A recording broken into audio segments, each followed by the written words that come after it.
Hello everyone. So today we will talk about the remaining portion of the placenta, and today we will finish anything which is related to placenta. So we have almost reached the end part of the chapter. Okay, so there will be few more classes, 2 or 3 I guess. After that the human reproduction chapter will be completed. So we are starting here with the remaining part of the placenta, and I have made few notes over here in order to save time. So you can see what have I written today. We will discuss about the types of placenta and some other informations.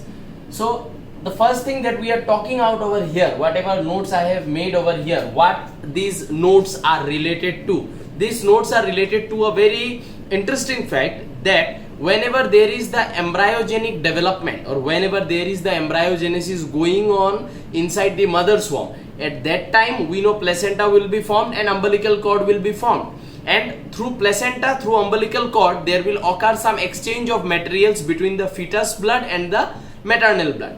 Okay, that I have talked in the last lecture, last video. Okay, so whenever that embryogenesis is taking place, at that time there are some cells of the embryo which are shed into the umbilical cord, as well as there are some cells of the embryo which enters inside the placenta. Okay, so I hope you are getting what am I telling, is that whenever there is that cellular growth, whenever there is that cellular proliferation in the embryo, at that particular time there are some cells of the embryo which comes into the blood of the umbilical cord, as well as there are some cells of the embryo which will go into the placenta. So embryo का ही कुछ cell umbilical cord में है, embryo का ही कुछ cell placenta में है. अब ये जो सेल्स है जो अम्बिलिकल कॉर्ड में घुस गया, जो प्लेसेंटा में चला गया, what are this cells called? This cells are called as stem cells. And about stem cells, I have discussed previously in the classes also that stem cells are what kind of cells? They are totipotent cell. They have the ability of doing what? Totipotency. That means they can convert themselves into any other cell as per the requirement. Okay, they will convert themselves to any other cell as per the requirement. Okay, they can form any other tissue, any other cell. That is the ability of the totipotent cell. That is why the stem cells are so important. So what happens after parturition? When the baby goes out after parturition, the doctors, they take out the placenta and umbilical cord, because एक बार बच्चा mother के uterus से बाहर आ गया, उसके बाद there is no necessary या there is no necessity of the placenta and umbilical cord. So they take out the placenta and they take out the umbilical cord, and then this placenta and umbilical cord will be sent to a bank which is called as placental bank, and in that bank the staff of the bank will take out those stem cells from the placenta and umbilical cord, and those stem cells can be kept by making an account. Okay, and whenever suppose actually the opening an account in placental bank, that is done by very rich people. So what the rich people does, like उनके lineage में जितने भी female हैं, और उन females का जब भी प्रेगनेंसी होगा तो उनका प्लेसेंटा को वो लोग निकलवा के प्लेसेंटल बैंक में स्टोर करके रख देते हैं. तो एवरी टाइम कोई फीमेल का प्लेसेंटा अम्बिलिकल कॉर्ड को लेके बैंक में भेजा जाएगा, बैंक तुम्हारा अकाउंट में कितना स्टेम सेल्स है वो तुमको अपडेट कर देगा कि इस बार तुम्हारा ये जो फीमेल का तुमने प्लेसेंटा एंड अम्बिलिकल कॉर्ड भेजा है उससे 1000 सेल्स रिकवर हुआ है, पिछला तुम्हारा 3000 था, अब 1000 4000 सेल्स तुम्हारे पास है. ठीक है, तो ऐसे करके लोग क्या करते हैं, प्लेसेंटल बैंक में स्टेम सेल्स का स्टोरेज करते हैं. एंड देन तुम्हारे फैमिली में बोले सपोज किसी का लीवर खराब हो गया, ठीक है ना, तो वो जो स्टेम सेल्स तुमने प्लेसेंटल बैंक में जमा कर करके रखा है, उन स्टेम सेल से तुम एक लीवर रेडी कर सकते हो under laboratory conditions. So that is why placental banking is so important, or you can say that placental banking has come into force, or placental banking is so much popular among the developed countries. उसका reason क्या है? ये है reason. ठीक है, कि placenta के अंदर से जो स्टेम सेल्स निकलेगा, उस स्टेम सेल्स से क्या कर सकते हैं, अलग अलग ऑर्गेन, अलग अलग टिश्यू, ये सब का फॉर्मेशन कर सकते हैं. तो यही है मेन बेसिक जो यहाँ पे अभी हम लोग नोट में डिस्कस करेंगे. So you can see both placenta and umbilical cord are rich sources of what? Stem cells. Both placenta and umbilical cord are rich sources of stem cells. Stem cells are undifferentiated biological cells. समझ में आया ना? मतलब ये वो sales है जो embryo में कुछ बनना था लेकिन बना नहीं, उल्टा शेड हो गया, और शेड होके किधर आ गया? अम्बिलिकल कॉर्ड में आ गया. शेड होके किधर चला गया? प्लेसेंटा में चला गया. इन सेल्स का लेकिन कुछ बनना था, लेकिन कुछ कारण के वजह से ये सेल्स किसी एक ऑर्गेन फॉर्मेशन में पार्टिसिपेट नहीं किया, रादर वो शेड हो गया। समझ में आया ना? सपोज हमारा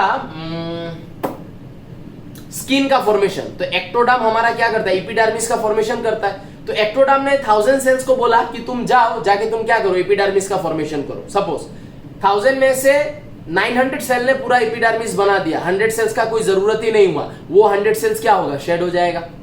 समझ में आया ना? वो किसी और चीज में यूज नहीं होगा, उसको पर्पस दिया था जाके तुम स्किन बनाओ, तो स्किन में 900 सेल्स ने स्किन बना दिया, रिमेनिंग 100 सेल्स शेड कर दिया। वही जो सेल्स शेड हो गया वो है अनडिफरेंशिएटेड बायोलॉजिकल सेल्स। समझ में आया ना? तो that can differentiate into more specialized cell and divide through mitosis to produce more stem cells. तो इनका अपने में भी ये एबिलिटी है कि जरूरत पड़ने पे ये लोग माइटोसिस करके अपना नंबर्स भी बढ़ा सकता है। जो शेडेड सेल है वो अम्बिलिकल कॉर्ड के अंदर रह के भी वो अपना माइटोसिस करके नंबर बढ़ा सकता है। This can also be considered as non embryonic stem cells. Non embryonic क्योंकि एम्ब्रायोजेनेसिस में एम्ब्रायो फॉर्मेशन में ये हिस्सा नहीं लिया, रादर ये शेड हो गया। Which are more often used in bone marrow transplantation। देखो किसी को बोन मेरो का प्रॉब्लम है, ठीक है, तो उसका बोन मेरो को हम लोग स्टेम सेल से बना सकते हैं। किसी का लीवर खराब हो गया, लीवर बना सकते हैं। किसी का किडनी खराब हो गया, किडनी बना सकते हैं, like that. Placental banking refers to the collection and storage of stem cells. ठीक है, placental banking refers to the collection and storage of stem cells, जो अभी बोला। Stem cells are collected from the placenta and the blood of umbilical cord which are taken out after parturition. ठीक है, अभी बोला। ठीक है, अच्छा, लास्ट क्लास में हम लोगों ने कुछ एक्सचेंज ऑफ मटेरियल्स के बारे में बात किया। तो मैंने बोला कि प्लेसेंटा जो है वो कुछ लेयर्स से वो प्लेसेंटा बनता है, एंड लेयर्स के दूसरे तरफ मैटरनल ब्लड आता है, लेयर्स के इस तरफ फिटल ब्लड आता है, and then there occur some exchange between the maternal blood and fetal blood. ठीक है, अच्छा, मैटरनल ब्लड जो ये मान लो ये जो मेरा हाथ है ये प्लेसेंटा है, इस तरफ मैटरनल ब्लड आया, इस तरफ फिटस का ब्लड आया, है ना? तो मैटरनल ब्लड जो आएगा वो आर्टरी वेन्स के थ्रू आएगा ऑब्वियसली। ठीक है ना? Blood will come via blood vessels. तो मदर का हार्ट ने पंप करके जो ब्लड प्लेसेंटा में भेजा है बच्चे के ब्लड के साथ एक्सचेंज करने के लिए, ठीक है ना, तो वो ब्लड मदर के बॉडी से प्लेसेंटा तक आया, तो आया कैसे? Via some arteries, via some veins. तो वही जो ब्लड वेसल्स प्लेसेंटा में पहुंचता है मदर के साइड से, वो प्लेसेंटा में पहुंच के बहुत ज्यादा ब्रांचिंग क्रिएट करता है, क्योंकि more is the branching, more will be the surface area, more is the surface area, it will come in more contact with the fetus blood, तो ज्यादा एक्सचेंज होगा। इसलिए जब आर्टेरी एंड वेन्स प्लेसेंटा तक पहुंचता है मदर के side से, फिर प्लेसेंटा पहुंच के वो बहुत ज्यादा डिविजन्स कर लेता है, सो दैट उसका ब्लड ज्यादा से ज्यादा फिटस के ब्लड के क्लोजेस्ट प्रोक्सिमिटी में आ सके, सो दैट ज्यादा एक्सचेंज हो पाए। तो वही यहां पे लिखा है, on the maternal side of the placenta arteries and veins, ये मदर का आर्टेरीज एंड वेन्स है, फॉर्म्स विलास ट्री। इतना ब्रांचिंग करता है कि देखने से लगता है कि कोई एक ट्री का कैनोपी है। ठीक है, like projections called as cotyledons. ठीक है, तो this is an extra point that you should know. Now we will talk about the layers of placenta, then types of placenta. ठीक है, आई होप यहां तक समझ में आया है, नोट बना लेना। ठीक है,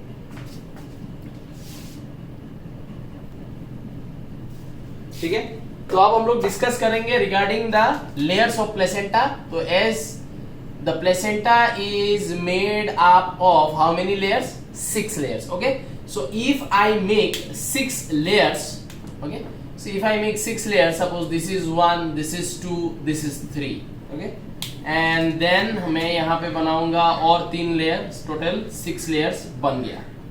ठीक है, तो ये जो 6 layers मैं यहाँ पे ड्रॉ कर रहा हूं, इन 6 layers में से ये जो ऊपर का 3 लेयर है, ये ऊपर का 3 layer, let's consider this is mom's part of placenta. ठीक है, इसको हम लोग mom's part of placenta consider कर लेते हैं, ये जो 3 लेयर है। और ये जो रिमेनिंग 3 लेयर्स है, ये जो रिमेनिंग 3 लेयर्स है, इसको हम लोग कंसीडर कर सकते हैं फिटल पार्ट ऑफ प्लेसेंटा। तो ये चलो हो गया फिटल पार्ट ऑफ प्लेसेंटा। तो इससे हम लोग को समझ में आता है कि मदर के साइड में there are 3 layers out of 6 and fetus के साइड से there are 3 layers out of 6। ये है basic layers of the placenta. इतना लेयर प्लेसेंटा जब फॉर्म होगा, 22 को जब प्लेसेंटा फॉर्म होगा, तो 22 को 6 लेयर के साथ उसका फॉर्मेशन होगा। ठीक है। 6 लेयर के साथ फॉर्मेशन होने के बाद किसी किसी एनिमल में कुछ कुछ लेयर शेड हो जाता है, किसी किसी एनिमल में कुछ कुछ लेयर शेड नहीं होता है, ठीक है ना। तो वो अभी हम लोग जब टाइप्स ऑफ प्लेसेंटा पढ़ेंगे तो उसमें मैं समझा दूंगा कि कौन कौन सा प्लेसेंटा ऐसा है जिसमें कुछ कुछ लेयर शेड हो जाएगा, कौन कौन सा प्लेसेंटा ऐसा है जिसमें कुछ कुछ लेयर रह जाएगा, ठीक है ना। लेकिन अभी पहले बेसिक लेयर्स क्या क्या बनता है, जब पहले प्लेसेंटा बनेगा तब बेसिक लेयर्स क्या क्या बनता है वो पहले समझ लेते हैं, ठीक है। अच्छा, अब ये जो सबसे ऊपर का लेयर है, ये ऊपर का लेयर है एंडोथेलियम, ठीक है। So I hope you understand what is endothelium. That means this layer is basically made up of what, this layer is basically made up of stratified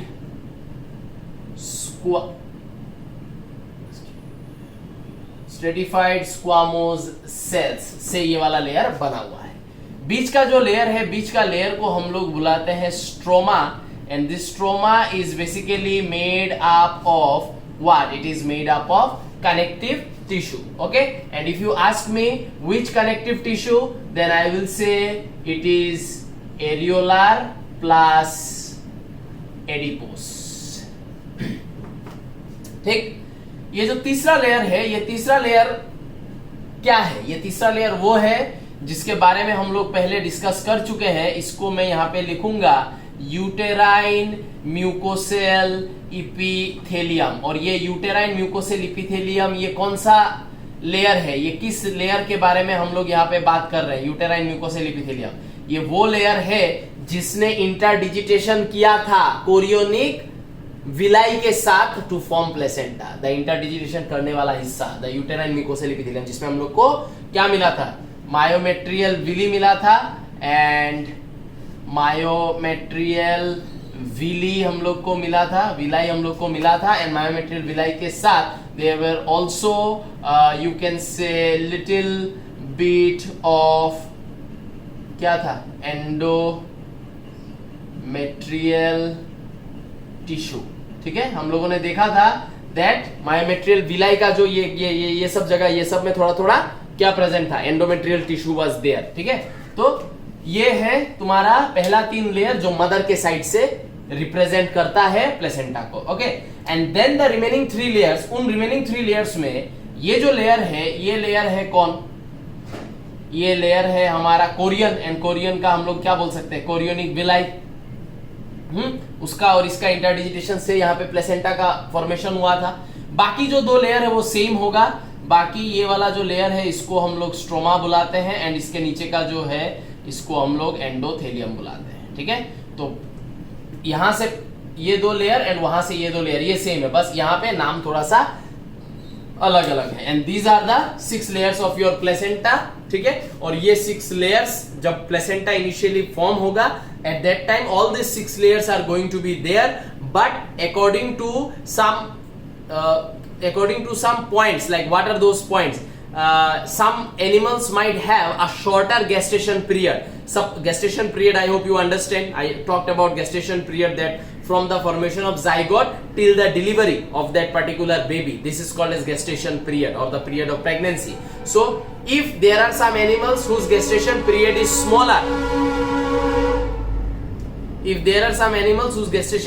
smaller, they will keep less number of layers in comparison to the animals those who have more number of days in their gestation period, okay. So animals with more number of days in their gestation period, they will have more layers in comparison to the animal those who have smaller gestation period. Now why the layer kitna rahega kitna nahi rahega, why it is related with gestation period? Because if you have a smaller gestation period, there will have to be what? The faster exchange of nutrition, faster exchange of gases, okay. The nutrition and gases that comes to the fetus, it will have to come much faster because the gestation period is smaller. कम दिन में ज्यादा development करना है, तो under that circumstances क्या होगा? जितना कम layer रहेगा, the more will be the diffusion, more will be the exchange of material. And suppose there is an animal जिसका gestation period is very long, under that circumstances it can keep more layers because it has a very long gestation period. So the flow of the nutrients का जो necessity है, it is not that much कि flow of the nutrients अगर धीरे धीरे भी होता है, लेयर्स थोड़ा थिकर भी है, थोड़ा डिफ्यूजन थोड़ा स्लो रेट में भी हो रहा है तो भी चलेगा, उसमें कोई लोचा है नहीं। अब हम लोग चलेंगे टाइप्स ऑफ प्लेसेंटा में, ठीक है। इसका नोट बना लेना।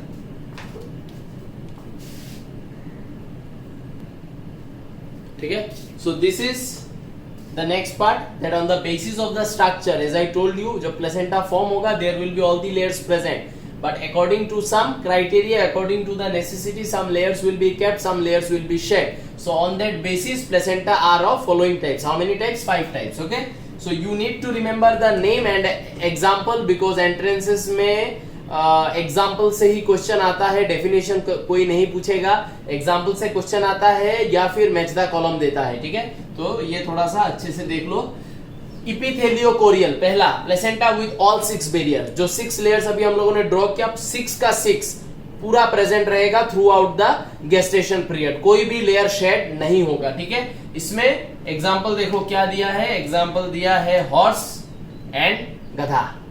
Next, syndesmochorial. सिंडेस्मोकोरियल्स में 5 बेरियर्स आर देयर. ठीक है, कौन चला गया? Uterine epithelium. यूटेराइन इपिथेलियम चला गया माने कौन सा हिस्सा से गया? मदर्स पार्ट ऑफ प्लेसेंटा का जो 3rd लेयर था यूटेराइन इपिथेलियम, वो गायब हो गया. मतलब मदर के साइड से भी 2 लेयर है एंड फिटस के साइड से 3 लेयर है. ठीक है, ये हम लोग को इनमें मिलेगा. Endotheliochorial, uterine epithelium connective tissue is eroded. किस तरफ से इरोडेड? मदर के साइड से इरोडेड हो गया है. ठीक है ना. अब मदर के साइड से सिर्फ कौन बचा है? एंडोथेलियम. एंड फिटस के साइड से तीनों लेयर बचा है. 4 layers are left. These are the examples. Maternal part is completely eroded. तीनों लेयर, तीनों का तीनों लेयर चला गया, सिर्फ फिटस का पार्ट का 3 लेयर जो है वो प्रेजेंट है. ये किन में? हम में, एप्स में, हेमो एंडोथेलियल. ठीक है, तो हेमो एंडोथेलियल जो है इसमें सिर्फ फिटस का एंडोथेलियम बच गया है, बाकी 5 लेयर चला गया. मदर का पार्ट तो चला ही गया, ऊपर से फिटस का पार्ट का भी 2 लेयर जो है वो भी इरोड हो जाएगा. सिर्फ रह जाएगा तो एक लेयर जो होगा endothelium of the fetus part, ये होगा रेड रेबिट. रेड रेबिट में gestation period is very smaller, hence in them they have a less, मतलब ओनली 1 लेयर, सो दैट ज्यादा मटेरियल का ट्रांसफर हो सके. ठीक है, so this is your on the पहला बेसिस जिसपे हम लोगों ने प्लेसेंटा को डिवाइड किया है इनटू 6 टाइप. नेक्स्ट बेसिस अभी देख लेते हैं क्या है. ठीक है, उसके बाद लैक्टेशन कर लेंगे. तो आज के वीडियो में इतना ही मैं रखूंगा. नेक्स्ट वीडियो में we will do the parturition and उसके बाद कुछ है लाइक क्लीवेज फॉर्मेशन, क्लीवेज क्या है नहीं है, वो टाइप्स ऑफ क्लीवेज वगैरह वो नेक्स्ट क्लास में हम लोग करेंगे. Types of eggs, types of cleavage, ये सब बाकी है. ठीक है, तो इसका नोट बना लो.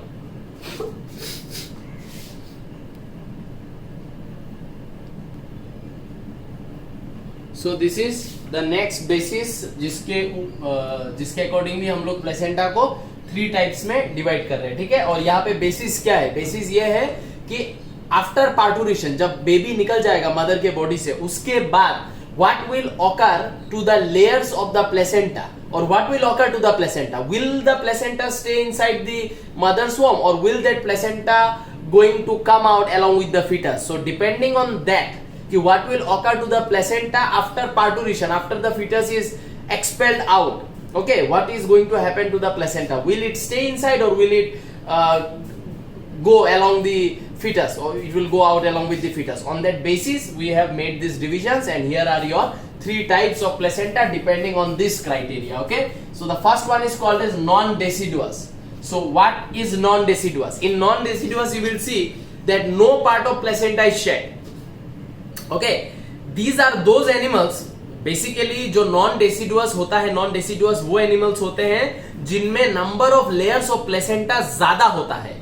ये जो पढ़ रहे हैं इसको तुम लोग क्या कर सकते हो? कनेक्ट कर सकते हो इसका पहले वाला जो क्लासिफिकेशन ऑफ प्लेसेंटा हम लोगों ने पढ़ा है उसके साथ. ठीक है, the animals those who have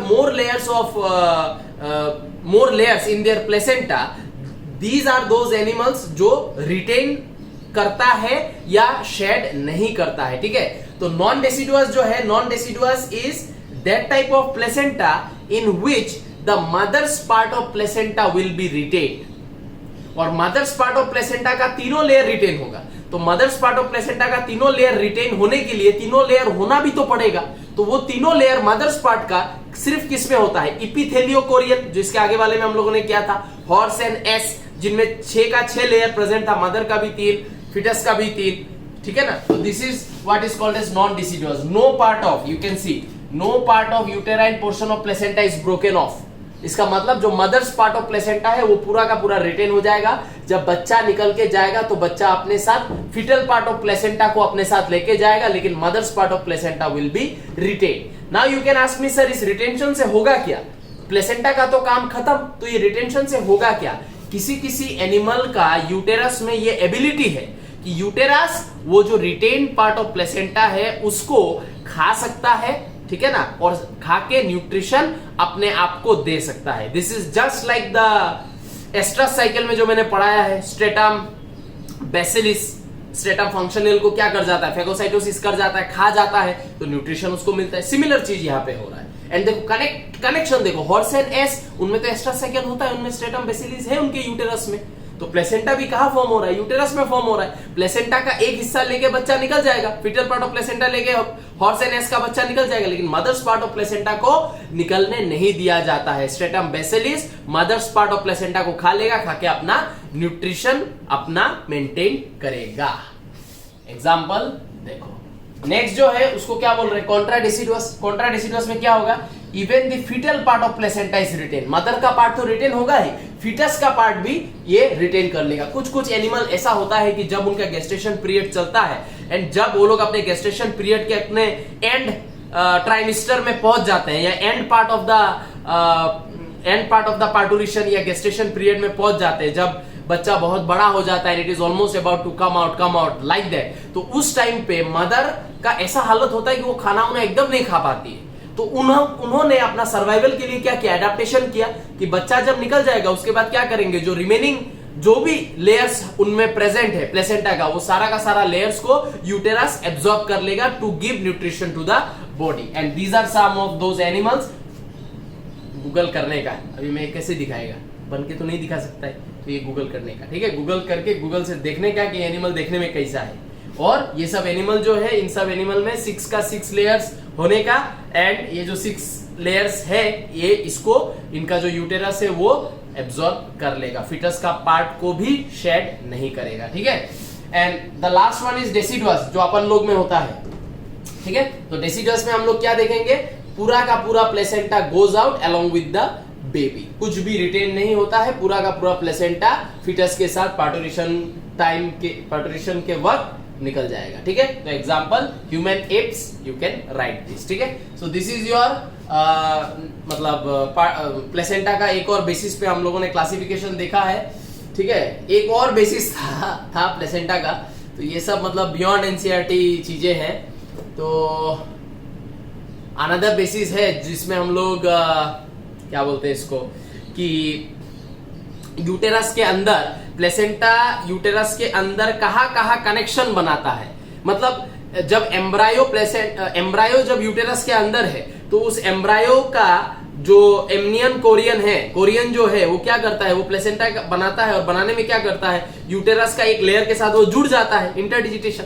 तो ये इंटरडिजिटेशन एक एम्ब्रायो यूटेरस के अंदर कहाँ करता है या कैसे कैसे करता है, किस किस वे में करता है, ठीक है ना, उसके बेसिस पे एक और डिवीजन है, लेकिन वो अभी नहीं पढ़ाऊंगा, बाद में जब हम लोग 12th के बाद रिवीजन करेंगे और हायर एंट्रेंसेस के लिए तब देखेंगे, ठीक है। अभी के लिए बस इतना ही काफी है। ये भी जो दे रहा हूँ बहुत ये एक्स्ट्रा है, तो इसको अच्छे से नोट्स बना लो और ये लिख लो, ठीक है। ठीक है, ये अभी तुम लोग लिखो। तो ये जो पार्ट है, ये पार्ट तुम लोग लिखोगे, ठीक है, but after keeping some gap, ठीक है, क्योंकि आज जो ये वीडियो मैंने अपलोड किया, इस वीडियो के साथ साई विकास के जो मेरे स्टूडेंट्स हैं उनके लिए I will also give you some notes, कुछ फोटो में भेजूंगा, उस फोटो में कुछ नोट होगा, वो नोट तुम लोगों को प्लेसेंटा का जो भी तुम लोगों ने नोट अभी तक बनाया है उसके बाद वो पोर्शन तुम लोग को लिखना है, एंड लिखने के बाद then you will write this one, ठीक है। Lactation is the topic, and lactation topic को बिकॉज छोटा टॉपिक है और ज्यादा टाइम लगेगा नहीं, इसलिए मैंने यहीं पे खत्म कर दिया है। क्यों ज्यादा टाइम नहीं लगेगा? क्योंकि एचएस फर्स्ट ईयर में chemical control and coordination chapter में हम लोगों ने ये सब के बारे में बात किया है, साइनर्जिस्टिक इफेक्ट, प्लस ह्यूमन रिप्रोडक्शन में भी मैंने जब ब्रिस्ट पढ़ाया तब भी मैंने हार्मोनल बात किया था कि प्रोलेक्टिन जो है वो मेमोरी एल्वियोली को स्टिमुलेट करके उसमें मिल्क बनाएगा, एंड ऑक्सीटोसिन आएगा आके वो कुछ मायो इपिथेलियल सेल्स हम लोग बोलते हैं उनको कंट्रैक्ट करता है, जिसके वजह से वो एल्वियोली से पुश करके जो मिल्क है उस मिल्क को निपल्स तक लेके आता है, इजेक्ट करता है। इसलिए हम लोग प्रोलेक्टिन को बोलते हैं मिल्क फॉर्मिंग हार्मोन या milk producing hormone prolactin, and oxytocin is called as milk ejecting hormone.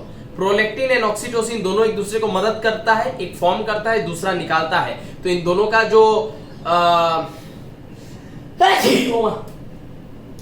का जो कलेक्टिव इफेक्ट है, उस कलेक्टिव इफेक्ट को हम लोग क्या बुलाते हैं? साइनर्जिस्टिक इफेक्ट बुलाते हैं। ठीक है, अगर एक दूसरे को अपोज करता तो एंटागोनिस्टिक बुलाते हैं।